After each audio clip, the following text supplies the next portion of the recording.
New York State Police are investigating 3 recent incarcerated individual deaths at Northern New York correctional facilities, all caused by other incarcerated individuals. NBC5's Sophia Falbo spoke with some experts today, including a former corrections officer, about what can be done to stop this trend. She joins us now live from our Plattsburgh studio with more on this. Sophia.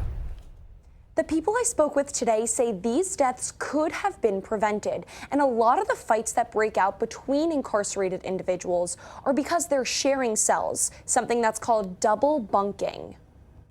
New York State Police reported 3 incarcerated individual deaths at North Country correctional facilities since last week. But it's definitely not the first and certainly won't be the last. State police say 2 inmates at Riverview Correctional in Ogdensburg had an altercation, and one of them died from his injuries. The incident is under investigation. Police say the deaths at Upstate and Governor Correctional facilities were both ruled as homicides and caused by cellmates. But as long as double bunking continues to exist, you're going to see those elevated numbers of assaults on incarcerated, individuals assaulting each other. Former corrections officer Nathan Locke says this is a growing issue as more correctional facilities condense or close, including the recent closure of Bear Hill in Malone. He says COs are often forced to put cellmates together who should be living alone because there's no space. You might have some level of suspicion that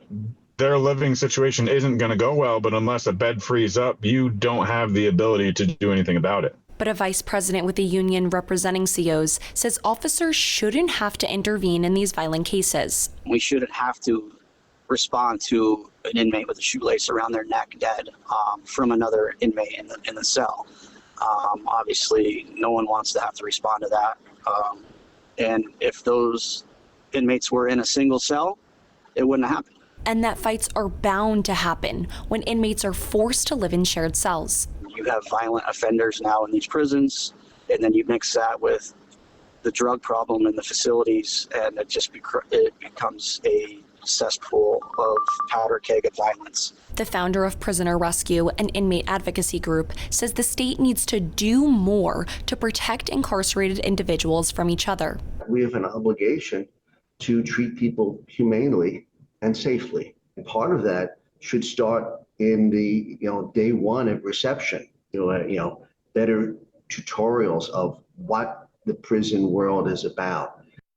In a statement to NBC5, DOCCS says it's investigating all 3 deaths with state police and the county district attorney's offices. New criminal charges could be filed against other incarcerated individuals. State police say an autopsy will be scheduled at a later time for the incarcerated individual from Riverview. Live in the Plattsburgh newsroom, Sophia Falbo, NBC5 News.